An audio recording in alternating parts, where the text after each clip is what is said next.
Mo Ibrahim, welcome to WPC Television. You are a man who's been extremely successful in selling and marketing portable telephones around the world. But I think you're best known now for your foundation, the Mo Ibrahim Foundation, which gives what I think is, or tries to give, what I think is the world's most valuable prize. Now, perhaps you should explain what the prize is, and then I'll ask you why you couldn't give it this year. Really, the prize is only part of our wider effort to promote governance. Our flagship, really, activity, or our main efforts is reproducing the index for good governance In Africa. in Africa. And because we believe, really, what Africa needs is good governance. With good governance, we can deliver the goods to everybody. So that's one major area, and actually it's much more costly than the prize. As for the prize, leadership is important also for Africa. And unfortunately, for a variety of reasons, people know about the bad African leaders. For some reason, nobody knows about the good African leaders. People like Chisano, like Mokhai, like President Perez, those people won our prize. Yes. They are wonderful African leaders. Yes. Yet nobody knows them in Europe, actually, even in Africa itself. The idea was we really wanted new faces for Africa. Yeah. We wanted to really celebrate the unsung heroes, people who came democratically, developed and moved the country seriously forward, yes, and then left on time. And that's a wonderful achievement. If you take few millions people out of poverty, if you can introduce liberal economy, introduce democracy, that's a wonderful achievement. And that's why we thought we'll offer those leaders some. And do you think the foundation is having an impact? Have things improved? I think so. I think so. Today in Africa, the issue of governance and leadership is center stage. Everybody in Africa, when we give the prize, or like some years we not give it, that's a big conversation going in Africa. Once African people start to talk about governance and leadership, our job is done. Yes. That's all what we want, to start a debate. Because once people started that debate, realize the importance of having good governance, then our job is done. Do you think that outsiders, I mean non-Africans, sometimes make the wrong assumptions about leadership in Africa? I'm thinking actually of Rwanda and Paul Kagame, who gets always praised for the economic performance of Rwanda. And yet it's only recently, relatively recently, last two years or so, that questions have been asked about human rights or about Rwanda's involvement in Democratic Republic of Congo, Uganda, and so on. I mean, are outsiders making unfair judgments?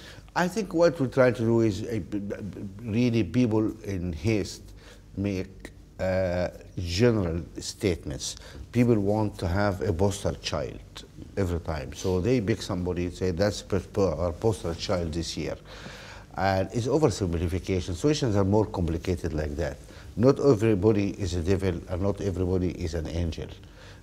You know, it's a mixture of both. And we need positive, really, and more careful evaluation of situation. We need to engage with people, understand also what's happening there. So the problems, of course, of maybe are referring to Rwanda and Congo, it's much more complex also. And there's also failure on the government of DRC in managing really its own country. There's no question about that. Yeah. So there's a lot of guilty people around, really. I don't know what is the largest mission of the United Nations is doing actually all these years in DRC. Yes. Sitting there, and while see rebels take Goma, then the rebels leave Goma, and then they're just sitting and watch. Why don't you come and go home and watch it on television? Why do you need to be there? Yeah. But I think we need just to be a little bit more thorough in analyzing of our situations in. What inspired you to start this foundation? I'm a Nubian. I come from a culture which is inclusive. I mean, you feel for your neighbors, you feel for your family, distant family, etc. And it is that sort of inclusive feeling. I mean, I feel I'm a part of this wonderful continent of Africa. And if I can do anything to help improve the situation there, I must do it. But do you exclude North Africa? No. Africa is Africa. Yeah. Actually, Tunis gave its name to Africa. You know, Tunis was called Africa before. Yes. It gave its name. So Africa is Africa. Yeah. Sometimes some of our northern partners think they're like the southern flank of Europe, and we need to correct their geography a little bit. But I think they're getting it now. Let me ask you a final question. In two parts, what has been your greatest disappointment, and what has been your greatest happiness and reward, if you like? Well, disappointment is much easier. There have been a lot of them. I think really in our progress towards economic integration in Africa, this is something so obvious, really needed. And you see us wasting time, wasting opportunity in Africa. That's really one of my disappointments. There should be more intra-African commerce. Because we need that. We cannot be 53, 54 economies which cut off by borders, and you cannot move a truck from here to there. You cannot. They will eat us alive in this world. You know, we cannot compete. We cannot.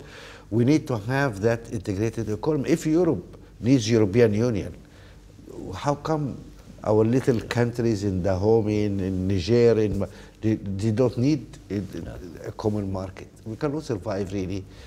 We are very small fish as little countries. And you know what happened to small fish? They get eaten by big fish. Absolutely. So the greatest achievement... That's why we are eating every day, you know.